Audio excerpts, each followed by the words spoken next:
Hey guys, welcome to an interesting video on Wild Rift. Today we're back with the tier list for patch 3.1a. Now 3.1a brought about a couple of changes, but honestly, nothing too big. The biggest change, I guess it would be Nunu's buffs. So anyways, firstly, of course we're back to the tier maker. I realized I didn't really like the other one as much. I like the freedom you get with the tier maker, and also if you guys notice, I've been releasing daily videos for like the past couple of days, except the past I think like 2 days. Now that's just because my sore throat got worse and became a cough, so I really couldn't record anything. It's really very sad. I had so many gameplays. Like as of now, I have queued up a Kai'Sa updated complete guide, Vayne updated complete guide, Jhin updated complete guide, Xayah updated complete guide, and an Ezreal supplementary guide, as well as a Master Yi commentary guide. So I have a lot of videos queued up, but I couldn't really make anything because for the past like 2 to 3 days, I basically couldn't speak a couple of sentences without just going into a coughing fit. But thankfully I'm alright now, so we can jump back into the video making. So I thought it will be a really good time to, instead of releasing one of those updated complete guides, I thought it would be a good idea to first start off with a tier list, so we know kind of where each of the champions sort of stand in comparison to the rest of the cohort of champions. Now of course, as usual, the disclaimer at the start of the video is that tier lists are of course my opinion, and you know, everybody has their own opinion, so you can feel free to disagree with me, and you know, we can discuss it in the comments below if you like. Also, my tier list is of course ranked from S plus to C or D tier sometimes, and I do rank the champions from left to right. So anyways, with all that said, let's just jump straight into the Baron lane tier list. So I am willing to admit that I made quite a number of mistakes in my, or rather not real, I shouldn't really say mistakes because they are my opinions after all, but I overrated and underrated quite a number of champions in my previous tier list I made on 3.0, which I did of course say that is the least confident tier list I've ever made for Wild Rift. Now this one I'm a lot more confident in, but you know, not a lot more actually, I should say yes, I am a lot more confident, but still not out of like from, you know, 0 to 10 in terms of confidence, 10 being very confident. I would say this is more of like a 7 to 8 kind of thing, where most tier lists I make normally I'll be somewhere nearer to a 9. So anyways, enough about that, let's just get straight into the tier list. Now obviously Fiora and Camille are generally the two best Baron lane champions at the moment, and the reason for that is their split push potential. Now both of these champions like building Hulkbreaker, and generally Triforce is better on both of them, but they do split pushing really well. They take towers in like basically less than 5 seconds the moment they have like Triforce and Hulkbreaker. But especially for Camille, she can still team fight, and even on Fiora you can still do that. Just don't build Hulkbreaker, or even if you do have it, you still can team fight, like for example at Elder Dragon. So they're just really strong at the moment. Now Darius, he is really strong because of Death's Dance in combination with something like a Triumph. The healing he gets, like when he gets resets, are absolutely insane, and it's really easy to get like a multi-kills with this man. And now next we move on to S tier, which of course I'm not going to be covering every single champion. Renekton just got, they say it's buffed, but in my opinion it's adjusted. Like he has a better late game but kind of slightly weaker early game, but he's still very staple, very strong Baron lane pick. Same goes with Garen, who's still really tanky. Riven, Jace, and Sett all in a generally good spot. Irelia, I believe, is still very strong at the moment. I think she's underrated by a lot of people in both Baron and mid lane. And I do think mid lane is her better role, but I do think in Baron lane she does really well as well.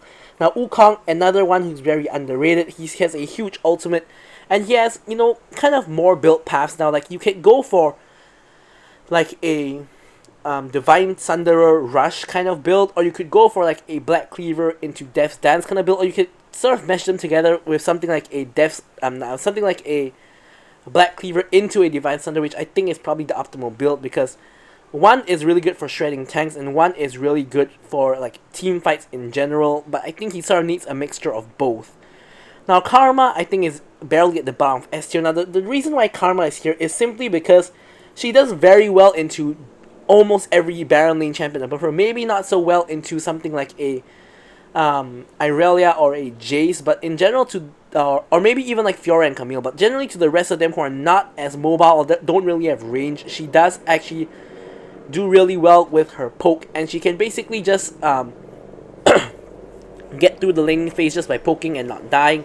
And she's a very overtuned champion at the moment, so she's just really very good. The nerf to her Q didn't really do all that much to lower her power level, so she's still really strong at the moment.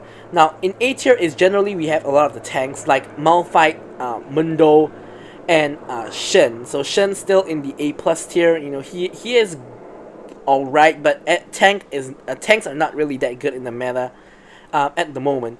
And in A tier, I have grossly overrated Jax and Tryndamere in my last tier list. I put them in S plus tier because I thought that Hulkbreaker would help them a lot. It has helped them a lot, but basically, if you're playing split pushers, why not just play Camille or Irelia, Camille or Fiora instead? They do so much more. They're so much better champions, and they do so much more for your team. Now, the only thing about it is that those two are a lot harder to play than Jax and Tryndamere. The Jax and Tryndamere are both really easy to play, so that is the one upside that they have. But aside from that, they both are technically split pushers, and if you want to play split pushers, why not just play Fiora or Camille? So I did rank them pretty low here. Now Olaf, a lot better in the jungle than the Baron lane at the moment, and I did move Nasus up quite considerably, because I do think that Nasus is quite a bit better with like Fimbulwinter, with Divine Sunderer, you know, even with like Hulkbreaker. I do think he's actually pretty alright at the moment. I don't think he's that weak, but at the same time I don't think he's strong either. A is just like, you know, okay, average kind of champions, and speaking of average kind of champions, Kennen is pretty average, pretty below average actually. He is just not really that good in the meta at the moment. His ult doesn't do enough damage ever since they nerfed it eons ago, and he never really found his place back into the meta. Like, you just basically have to be incredibly fat for him to actually work out, which rarely ever happens. And Kayle, still the worst Baron laner in the game. So that's it for Baron lane, which generally takes quite a bit longer combined with the intro and all. So now we're going to move on to the jungle. Okay, now, so for the jungle, we do have a D tier for the jungle where it lies Malphite and Nasus, who I see a lot, which is why they're still on the tier list in the D tier, because they suck. Who I don't see a lot anymore are champions like Sett and Jace, who are basically only in the jungle because they're overtuned. Now, generally, champions do have a position they are meant to be played in, but if they are overtuned, they will be seen in like every position. So, for example, Sett and Jace, when they were very overtuned, they were meant to be played top, but they could be played in jungle and mid as well, just because of how strong the champion itself is. Now that they both gotten nerfed, you basically only see them in top, and you don't see them in other roles anymore. So that's kind of what I mean. So Kha'Zix and Lee Sin simply still the best. Not too much to explain here. It's sort of the meta for the past like many months. Nunu, after the buff, he is really strong. Really good objective control, really good ganking. The only thing is he is still a tank, and you still build him tanky. Now the general build you go for is Rod of Ages into Sunfire Aegis into full tank. If you want more damage, you throw in a Rabadon's Death Cap or an Oblivion Orb somewhere in the mix. But going for full AP Nunu, at least in the jungle, really isn't very viable, because you kind of need to be there for the smite, and you can be one shot like instantly if you build full AP. I think if you do that in mid, it could be viable, but you can't do that in the jungle. Like, you just get one shot and your team has no smite basically. So next up we have Pantheon, who I feel is really strong at the moment. His early game is very strong, ganking really good, roams around the map really good with his ultimate. And then we have Fiora and Riven, just two very strong Baron laners who can be played in jungle as well. As I said, they should be nerfed in the jungle role. Like, just reduce their damage to monsters, reduce their clear speed or something like that. They shouldn't be this strong in the jungle. Now, Rengar still very potent one-shot assassin, and now has a new tanky build to boot for some, build variants. So good Rengars will still make you feel the pain. And Evelynn, still the best AP option in the jungle. Now, maybe Nunu kind of competes with her a bit, but Nunu is still a lot more of a tank. Master Yi still very strong despite the nerf to his clear speed, which was completely broken in the first place. Now he has a average clear speed, but his damage to champions still not affected, so he can still hit one champion 4 times with his Alpha Strike, and the damage on subsequent strikes is not lowered, so his damage to champions is still absolutely insane. Video on Master Yi is coming up, but Master Yi is still really strong. Wukong, very strong as well with his Teamfight Ultimate. Jungle clear a little bit slow on the first clear, but aside from that, he's just really good. Xin Zhao, I think I underrated him quite a bit. With the Black Cleaver and Divine Thunderer build, he actually not only does a lot of damage, but it's also very tanky, so he definitely is in the S tier as well. Olaf in the A plus tier, arguably could be S tier, but I just think he is. I personally think Olaf is a very coin flip champion where in some games you're just feeding, but in other games you're just stomping. I really feel that Olaf doesn't really have an in between, so I don't really like it, which is why I put him A plus. Graves really weak early game, but very strong scaling. And in the A tier as well, another AP option we have is, of course, the Gragas, who can build full AP now. Or always could, but his full AP build is the more meta one at the moment. Rammus in the A tier, just because of how much AD there is in the meta. I do think Rammus needs to be in a higher tier, like A tier at least. He's not like C tier or B tier. I do think he's A tier because of the meta at the moment. But if there starts being less AD in the meta, he's gonna be falling off big time. In the B tier, we also have another AP option, which is Diana. But Diana's clear is pretty bad, and just in general, she's pretty squishy in a sense. So you a lot of times get killed really easily, like before objectives, especially because you generally are engaged with your ultimate. So she can work, but she's just not as good as the other AP options. I'm still trying to I tried a couple of games of Diana jungling ranked, and if I ever get a good one, I will of course make a video on it, but I don't see it happening anytime soon. The worst true junglers, Amumu and Shyvana. Shyvana for obviously her reliance and predictability when it comes to dragons. Amumu just a very, very horrible first kill. It's so easy to take advantage of. Really, really weak early game. And just a tank, in general. So not really good for solo queue. So now we can talk about the mid lane. Okay, so mid lane, I made a number of changes as well. Now, Diana is actually really good in the mid lane. I do think she's really, really strong at the moment in the mid lane. Sometimes you throw in a Crystalline Reflector into your build, you go for Rod of Ages, you're pretty tanky in the mid lane. Whereas in jungle, you can't really build Rod of Ages because it's way too slow, basically. And in mid lane, Diana is just really good. Zed, despite the nerfs to his E, actually is still very strong. He still does an insane amount of, especially single target damage, but just damage in general, he does an insane amount. Ziggs, always good, always been there. And Karma, obviously, she's very overtuned. Now, I really don't think mid lane is her best position, but I still think she's an S plus mid laner just because of how good she as a champion is. In mid lane, I really don't think AP Karma is really that good, but even when you go AP Karma, like your shields on your E are insane, your utility on your W is insane, the ult, both the damage and the area control is just way too insane. Like, she needs to get more nerfs on her numbers to put her more in line with the rest. And I think if she was to be like nerfed to a reasonable amount, I think she'll be A or A plus tier. I don't think that she should be S plus tier, but she is. Irelia, mid lane, her best position. She has a lot of squishy targets. If you're a good Irelia, really easy to kill. Really easy to kill Karma, Ziggs, Zed, Diana. Zed maybe a little bit harder because of his shadow, but yeah, really easy to get kills and snowball in the mid lane. Really easy to roam from the mid lane and get more kills. And next we have Galio, of course, AP, pretty AP heavy in the mid lane, so generally Galio is always going to be good in the mid lane. His AP ratios got buffed like 2 patches ago as well on his ultimate, so that helps AP Galio mid a lot. Katarina will always be, pretty much always be S tier, unless she gets some huge nerfs or something like that. But in solo queue, she's basically always going to be S tier. I say this every time. Next we have like Orianna, Corki, Akshan, and Yasuo, just all really good champions. Akshan and Yasuo, you need to have a lot of skill to play them, and they're only S tier if you have the skills to pull off, the champion. If not, they're not that good. TF and Akali, as well as AP Gragas, all in the A plus tier. Akali, best role is in mid lane where she can roam to get kills or have squishier targets to assassinate, way better than in the Baron lane, but she still She isn't really that good compared to a lot of other champions, but a good Akali will definitely make you feel otherwise. So now A tier just filled with a lot of okay champions, nothing too good, but they're not very bad either.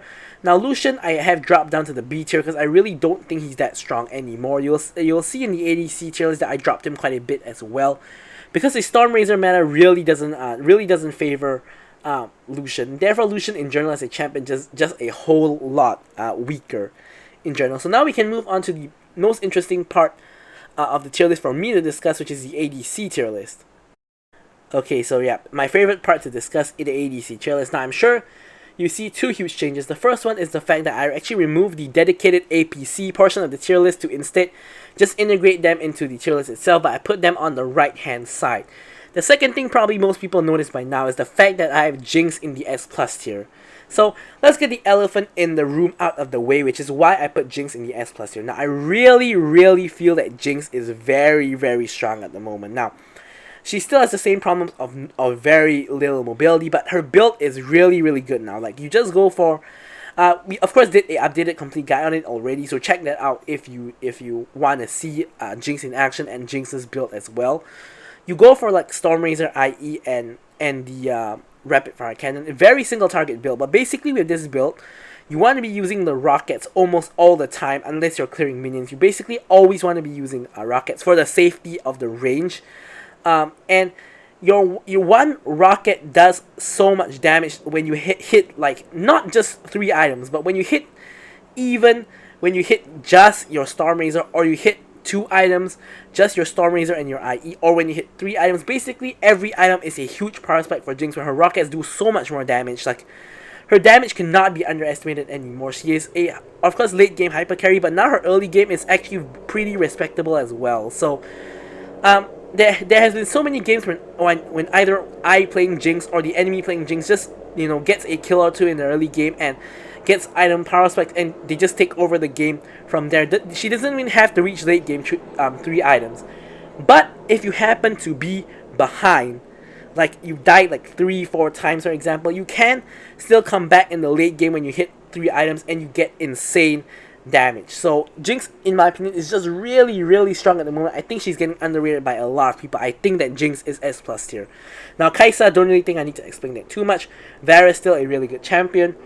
Then we have 2 of the Stormraiser users, Xayah and Caitlyn, who I feel are aside from Jinx, are the 2 best Stormraiser users. They go for a Stormraiser sort of energized build. Of course, we have updated complete guides for both of them coming up soon. So Vayne, I think I did underrate a bit in the last patch. I put her in the A plus tier, but in reality she is still in the S tier, even in last patch. Now this patch she did get nerfed on her ultimate, but she is still really strong. Now the nerf of 10 AD on her ult really doesn't matter, because you build, instead of building Solar Recharge Blade, you now build Stormraiser, which actually gives AD, which compensates for that nerf. And in terms of the movement speed, Stormraiser's slow kind of compensates that a little bit as well. So overall, Stormraiser kind of compensates for what they nerfed on her. So overall, she is still really strong, if not even a little bit stronger than what she was. Now Draven, I feel will always be S tier, same as Katarina and solo queue. Because if you're a good Draven, regardless of the meta, okay, I can't say that regardless of the meta, but in general, almost every meta, Draven still can shine if you're good at Draven. I'm not sure if I'm going to make a video on Draven, but we'll see when we get to there. We'll talk about APCs a bit later on, but I dropped Lucian to the A plus tier, which makes me very sad, because Lucian is, of course, one of my favorite champions to play. So, Lucian, Stormraiser meta really doesn't favor him a lot. Like, he does build Stormraiser now just because of how broken it is, but Stormraiser isn't really a Lucian item at all. And just really, if you think about how good ADCs are at the moment now, APCs are a lot weaker now just because of how strong ADCs are due to Stormraiser. If you think about how good ADCs are at the moment, the Stormraiser ADCs are taking over the meta, and champions who can use Stormraiser well, like Vayne for example. Like Lucian doesn't really use Stormraiser all that well, so he has to drop down a bit. Now 2 actual Stormraiser users, Jhin and Tristana. Now Jhin, I feel the issue with him is he's very viable now, but he's only really good into squishy teams, because you basically build full crit and you do huge damage, but you only do huge damage to champions who don't build too much armor. Now if you're against something like a fighter like a Camille or a Fiora who does build a bit of armor, like maybe from their Death's Dance or maybe from their Guardian Angel, it's not so bad. But against like really tankier champions like Darius, who builds like Dead Man's Plate and Death's Dance and Guardian Angel, or like against a true tank, Jhin really struggles to do damage against them. But if you're against a full squishy team, Jhin just shreds through them like hot knife through butter. So Jhin is kind of really dependent on the team comp. He's in a very strong spot now, but I just can't put him in S tier because I just don't think he's really that good in every single situation. So yeah, Tristana, Stormrazor user, really good snowballing champion. We did a updated complete guide on her already, so check it out if you haven't. But I think that between all the Stormrazor users, she's probably the worst Stormrazor user just because of how weak her early game is and how you have to basically snowball to carry the game. If not, you're gonna have to hit like a very late game power spike to finally do something. Now Ezreal, he himself hasn't actually necessarily gotten weaker. It's just that literally everybody else above him got stronger, except like Lucian maybe, cause he did get weaker as well, and Draven as well. But Ezreal does actually have a new build with Divine Sundero, and I will be making a video on that really soon. But Ezreal is just simply, he's only here because he's just not as good as the rest anymore. Now MF, not really that good at the moment, but with the proper like wombo combo team comp, she still has a place. So I'm still putting her at the bottom of A+. Now A tier we have Fasting Senna and we have Shan, two champions who just really aren't that good at the moment. Senna, in my opinion, isn't really that strong at the moment, so I don't think Senna in either support or fasting roles are really good, and farming Senna is just complete garbage. Now Ashe, I don't think is really that good at all in solo queue, at least because you don't really have the damage you need to carry the match. So yeah, so now we're going to talk about APCs. Now obviously the best APCs you can pick are, of course at the moment, obviously it's Karma because she's very overtuned. If not Karma, it's going to be Corki, who's the closest you can get to ADC. If not, it's Ziggs and Orianna. Now, like a couple notches below these four picks, we have Veigar and Brand, who basically you shouldn't really pick as APCs unless you're like a Brand or a Veigar player who got ADC and you and your team needs APC. All right, so now we're gonna finally move on to the support role. Okay, so now support, to nobody's surprise, Karma is the best building full support, or maybe one AP item if you want. But Karma is simply the best. She's very overtuned at the moment, and she's just really good with her poke, her her buff on her E, her area controls. We don't have to go over the whole thing all over again, but Karma just really strong. Thresh, just very strong at the moment, especially if you're good at him. But aside from Thresh, it's a pretty enchanter heavy meta.